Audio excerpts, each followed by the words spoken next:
Golden Knights are showing love to people battling cancer this Valentine's Day. VGK mascots and representatives visited patients at comprehensive cancer centers to deliver heartwarming cheer in the form of battle cards. The initiative is the first of its kind between the hockey team and an oncology practice.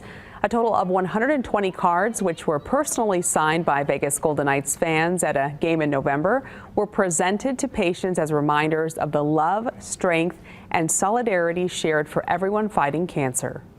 It's hard to understand what they're going through and to have that support. And the Golden Knights have just been a huge part of the community and love to give back in this way. So it's great to have them come out to comprehensive cancer. Good, how are you? The event is part of the Hockey Fights Cancer Initiative, which has resulted in donations of more than $20 million to support national and local cancer research institutions, children's hospitals, player charities, and local charities.